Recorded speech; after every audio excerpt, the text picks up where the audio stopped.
सर्व हिंदूंसाठी, सर्व भारतासाठी, भारतातल्या 140 कोटी जनतेसाठी आजचा दिवस अतिशय आनंदाचा आहे. प्रधानमंत्री नरेंद्रजी मोदी यांचा वाढदिवस आहे. विकसित भारत निर्माण करणाऱ्या नेत्याचा वाढदिवस आहे.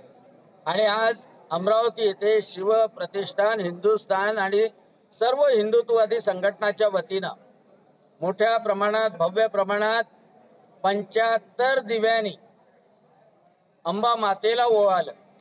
अंबा मातेचे आशीर्वाद घेतले, एकविरा मातेचे आशीर्वाद घेतले आणि या दीपस्तंभावर संध्याकाळपर्यंत 7500 दिवे सर्व लोक लावणार आहे.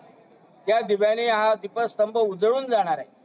आणि प्रधानमंत्री नरेंद्रजी मोदी यांना चांगलं स्वास्थ्य, शक्ती आणि ते तर खरं जर पाहिलं तर स्वास्थ्य आणि शक्ती त्यांच्याजवळ आहे, कारण ते आध्यात्मिक चेतना आहे. परंतु त्यांचं नेतृत्व भारताला साल मिळो, 100 वर्षपर्यंत ते आपल्या भारताचं नेतृत्व करत राहो, वयाच्या 100 पर्यंत. ही प्रार्थना आज सगळ्यांनी अंबा मातेच्या चरणी केलेली आहे.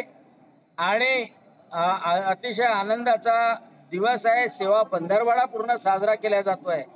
यानंतर भारतीय जनता पक्षातर्फे रक्तदान शिबिर आहे, स्वच्छता मोहीम आहे, वृक्षारोपण आहे आणि सगळीकडे कुठेही प्रत्येक माणसापर्यंत हा आनंद पोहोचला पाहिजे, हा आमचा प्रयत्न आहे. आता isakal.com आहे देशातील नंबर 1 ची मराठी न्यूज वेबसाईट. प्रत्येक अपडेटसाठी isakal.com ला नक्की भेट द्या.